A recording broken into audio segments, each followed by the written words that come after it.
melhores filmes da década de 50, tá? Dando continuidade à nossa lista semanal, né, dos melhores filmes aí de cada década. Chegamos nos anos 50 e, meu Deus do céu, quando eu fui ver os filmes que tem nos anos 50, meu amigo, cara, é muita pedrada, viu? É muita pedrada. Foi difícil de ranquear aqui, né? Não foi tão difícil de fazer as escolhas, mas de ranquear foi, porque puta que pariu, né? Muitos dos melhores filmes do cinema estão na década de 50 e vocês vão ver aqui, tá? Começando com 12 Homens e uma Sentença. E eu acho legal começar com esse filme, por quê? Porque eu tô percebendo que a cada vídeo de lista que vai, né, se distanciando, né, temporalmente, ou seja, as listas vão sendo de filmes mais antigos, as views têm caído um pouquinho. Eu não sei se o motivo é porque, eu sou um péssimo youtuber, as pessoas veem um vídeo e nunca mais querem clicar em outro meu. 2, as pessoas enjoaram da minha cara.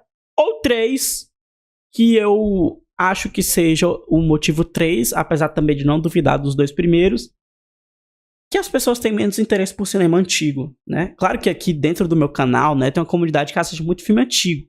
Mas também quando lança um vídeo, né, ele também fura a bolha, vai outras pessoas que não são tão cinéfilos assim. Enfim, entramos nos anos 50, então nos anos 50 nós vamos entrar em filmes majoritariamente preto e branco, né? E aí que começa uma grande primeira barreira para, né, pessoas que não são muito do cinema e tal, que é o tal do filme preto e branco. E eu digo para vocês, 12 Homens e uma Sentença é o melhor filme de introdução a cinema preto e branco que existe para qualquer pessoa, tá? Vou lançar essa take. Cara, foi um dos primeiros filmes preto e branco que eu assisti, eu adorei. Minha irmã mais velha mal assistiu filme preto e branco também, assistiu esse filme, adorou, tá? Quando penso em filme preto e branco que são ótimos pra começar, eu penso muito nele, penso na Felicidade Não Se Compra também. Então, tipo assim, acho simbólico que eu entre nessa década com esse filme, apesar de não ser o meu filme favorito da década, né? Tá aqui em 10º. Eu acho que é um baita filme pra começar a assistir filmes preto e branco pra quem nunca assistiu, tá? 12 Homens e uma Sentença, filmaço, tá? Protagonizado ali pelo Henry Fonda. 9, nós temos agora A Palavra, tá? Filme de Carl Theodor Dreyer, filme que faz até ateu se transformar em cristão, tá? Dreyer, que é o diretor também da Paixão de Joana d'Arc, né? Que é um diretorzaço de cinema. E tem esse que, pra mim, é o filme dele que tá ali, ó, lado a lado com A Paixão de Joana d'Arc também, que pra mim é um dos melhores filmes de todos os tempos, né? A Palavra é um filmaço. Filme tão bom que é reconhecido pelo Vaticano como um dos melhores filmes de todos os tempos, apenas. Então, quem tá falando isso não sou eu, não é o Rian, não é o Hulk Cinéfilo, é o Vaticano que tá falando que A Palavra é um grande filme, tá? Agora eu vou falar um negócio aqui pra vocês. Eu não tô brincando quando eu falo que transforma ateu em cristão, por quê? A Palavra é um filme sobre fé, né? Sobre fé. Sobre acreditar em algo que não se pode ver, né?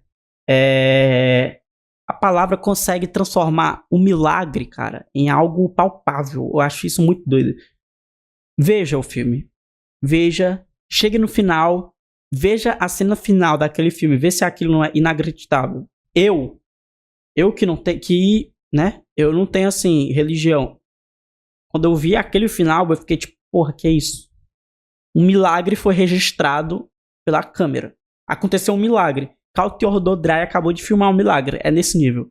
A Palavra, de Carl Theodor Dreyer. Um milagre cinematográfico. 8º lugar. Filme que já foi citado aqui, né? Na minha lista de melhores filmes japoneses de todos os tempos. E vai ter muito filme japonês aqui nessa lista dos anos 50. A Rua da Vergonha, Street of Shame, de Kenji Mizoguchi, né? Reitero o que eu falei lá na minha lista do cinema japonês. Um filme dos anos 50 que trata de um tema tão tabu, tão sensível que é o tema do trabalho sexual, né? Então o filme ele vai focar em uma rua, né? Que nessas ruas tem vários bordéis, né? Com trabalhadoras sexuais, trabalhadoras da noite. Vai focar em um bordel específico e mostrar a trajetória de cada uma, né? O que é que fez elas entrarem nessa vida, quais são as consequências.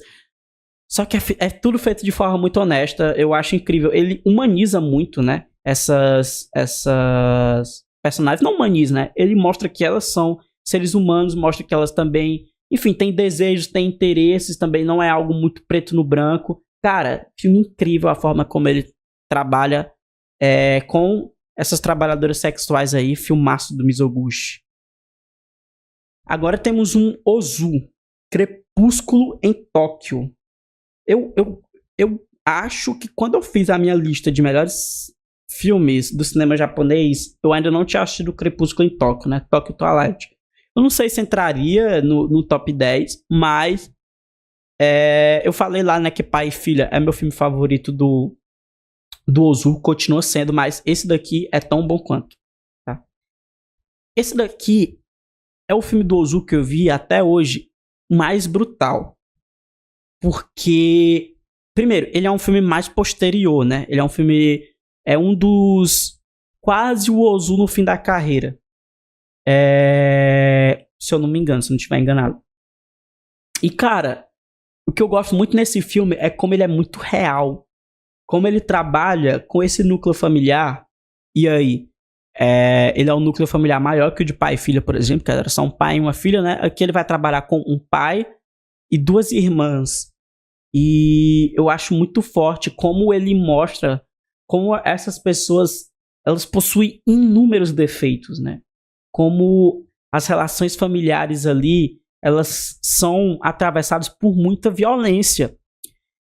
E eu acho que é um filme mais amargo do Ozu, é um filme mais pessimista do Ozu, porque o Era uma Vez em Tóquio, o pai e filha, eles têm aquele tom meio melancólico, meio triste, mas no geral, eles são filmes que te dão assim um abracinho, um afago no coração.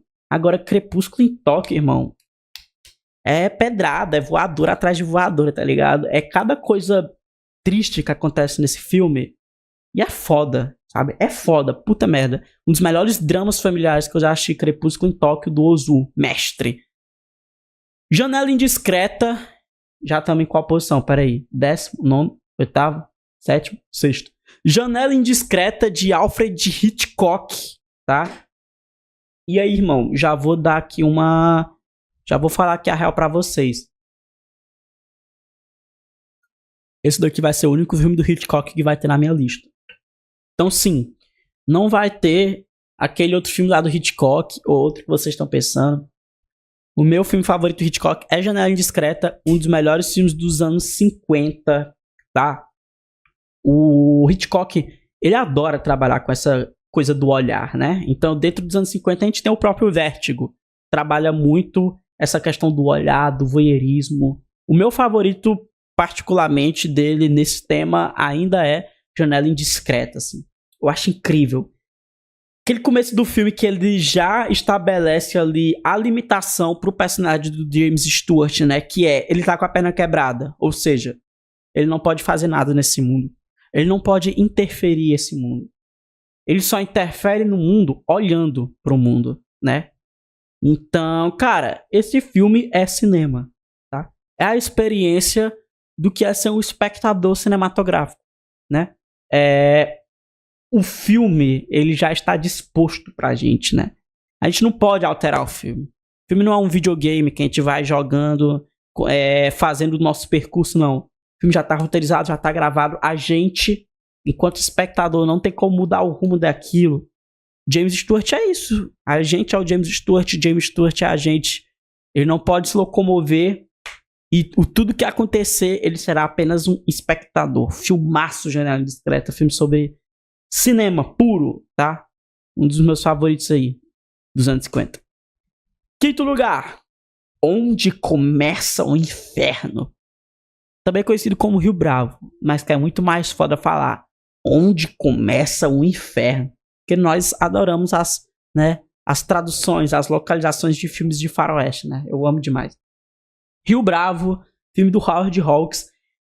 Um dos primeiros filmes diz da história, tá? Pra quem não sabe, Rio Bravo é uma diz a um outro filme, tá? A High Noon, pra quem não sabe, High Noon é um filme americano sobre um xerife que a cidade vai ser invadida e ele tenta conseguir ajuda pra defender a cidade desses invasores, né? Isso no High Noon.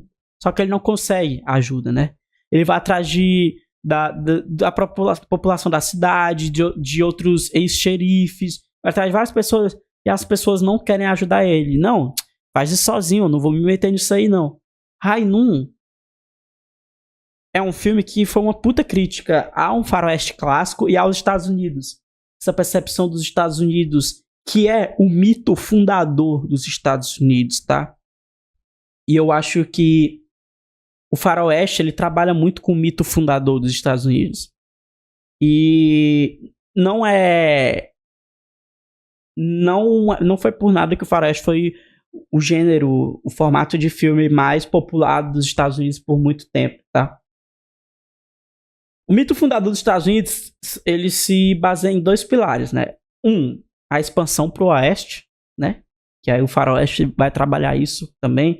Então, a questão da expansão, do expansionismo americano, que vem aí junto com ele a violência aos povos indígenas, enfim, todo o processo de colonização aí e de expansão do território, que foi um massacre. E 2, um dos grandes pilares e que tá junto com isso, que é o quê? A defesa do território com suas próprias armas pela própria população, né? A expansão do oeste foi feita por americanos mesmo. O exército, assim, não tinha exército oficial. Eram as pessoas, né? Americanos e também as guerras dos Estados Unidos foram assim, né? As 2 principais guerras, as guerras de independência e guerra da secessão. Então, os Estados Unidos têm esse imaginário do homem e da vila, e só eles, assim, pessoas comuns que pegam armas e se defendem dos invasores, né? High Noon é uma crítica a isso.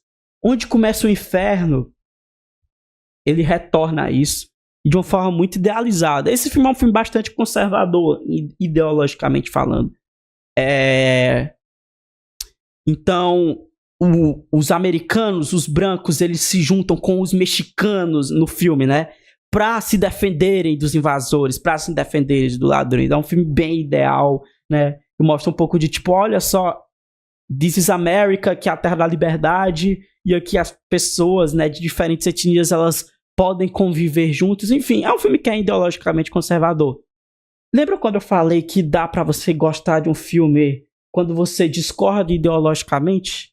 Isso é um caso. É um filme que eu discordo ideologicamente. Mas, por exemplo, eu gosto mais desse filme do que High Noon, que eu concordo mais, inclusive, ideologicamente, com High Noon do que com esse filme. Mas Rio Bravo, Onde Começa o Inferno, é um dos melhores filmes de faroeste de todos os tempos, tá? E é isso. Hiroshima Mon Amour, 4º lugar. Apareceu na minha lista de melhores filmes franceses, eu acho, né? Enfim, apenas vou repetir o que já falei sobre Hiroshima Mon Amour. Leiam, acompanhem o trabalho da Marguerite Duras, tá? Que é a roteirista desse filme.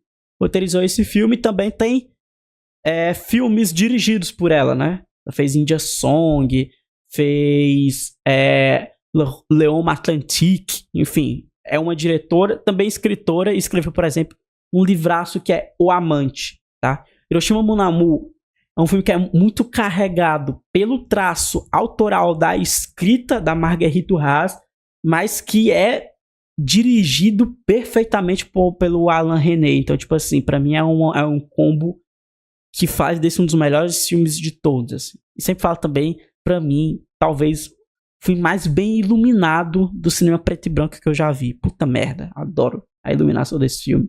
A cena dos dois no bar, no restaurante ali à beira do rio, de noite, é inacreditável. Amo esse filme. Os Sete Samurais de... Eu ia falar Kiyoshi Kurosawa, ó. Akira Kurosawa, tá? Enfim, foi o meu top 1 aí, né, dos melhores filmes japoneses de todos os tempos. E tá aqui de novo no meu top dos melhores filmes dos anos 50. É maravilhoso. Eu também acho que é um filme muito bom pra quem nunca assistiu o filme preto e branco, assim como os 12 Homens 70. Só tem um problema, entre aspas, né? Tem 3 horas e meia.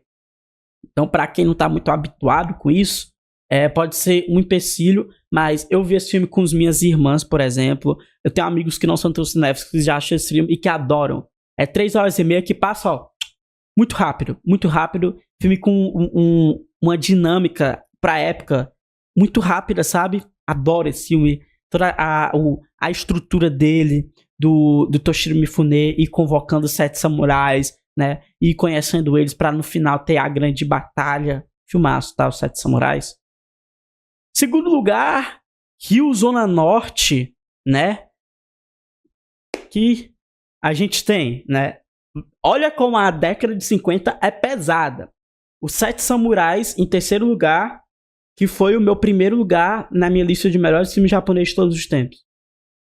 Rio Zona Norte, segundo lugar, que pra mim entrou lá no meu top 1 dos melhores filmes brasileiros de todos os tempos. Ou seja, no top 3 a gente tem o melhor filme japonês e o melhor filme brasileiro de todos os tempos, que é Rio Zona Norte, que eu já falei aqui várias vezes, né? Que a atuação do Grande Otelo é espetacular. É o melhor filme do Nelson Pereira dos Santos. Incrível, um dramazão assim, que expõe o que é o Brasil, né? E aí você me pergunta, então quem que é o primeiro lugar? O primeiro lugar é o melhor filme americano de todos os tempos, que é Johnny Guitar. Então, porra, esse é os anos 50. Olha que década pesada é os anos 50, hein? Johnny Guitar. Que inclusive eu tenho um vídeo aqui no meu canal. Cara, se vocês não viram esse vídeo, veja. Se vocês não viram esse vídeo que eu fiz de Johnny Guitar no meu canal, veja. Lá eu exponho por que Johnny Guitar é o meu filme favorito. Eu fiquei muito feliz que aquele vídeo deu certo. Foi tipo assim, foi meio que teste, eu reagi a algumas cenas de Johnny Guitar. Achei até que ia dar merda de jogar aquilo no YouTube, mas acabou que o vídeo deu certo, não deu problema de direito autoral, até tá monetizado aquele vídeo. Deu reagindo a algumas cenas de Johnny Guitar e comentando por que eu gosto tanto desse filme, tá? Inclusive, recentemente eu descobri que o Nicholas Ray é bissexual, eu não sabia disso. Cara, quando eu descobri que o Nicholas Ray é bissexual, agora tudo faz sentido, irmão. Agora tudo faz sentido. Lembra que eu falei na década de 60, na minha lista de melhores filmes da década de 60, que eu discordava do termo faroeste revisionista, né? Falei porque eu tava comentando sobre O Homem que Matou Facínora, né? Que é para muitos considerado, né, um marco inicial aí para essa tendência dos faroestes, que é dos faroestes revisionistas, que teoricamente começariam a partir dos anos 60, com O Homem que Matou Facínora e com os filmes do Sérgio Leone, que aí é um momento que também o gênero do faroeste entra em crise, as pessoas estavam enjoadas daquilo e querem algo novo, enfim.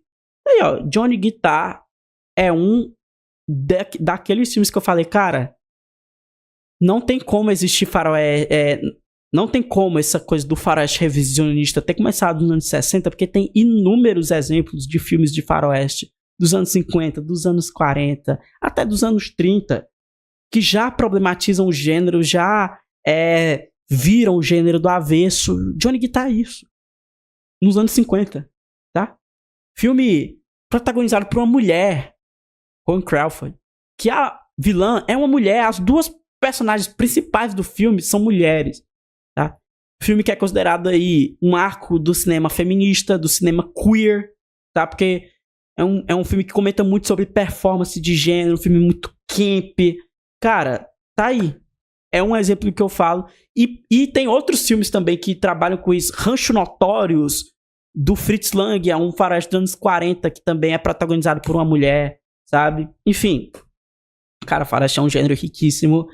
Apareceu nos anos 60, apareceu aqui nos anos 50, vai aparecer também nos anos 40, eu adoro. E Johnny Guitar, hoje, 2025, é o meu filme favorito de todos, tá? Então é isso. Essa foi a minha lista. Gostaram? Gostaram aí da lista? Comenta aí quais filmes vocês sentiram falta. Vai ter uma galera comentando Vértigo, né? Mas, irmão, aqui não é top 10 cânone. Nos anos 40, já aviso, não vai ter Cidadão Kane, tá? É os meus filmes favoritos. É o meu top 10, tá? E esse foi o meu. Qual de vocês?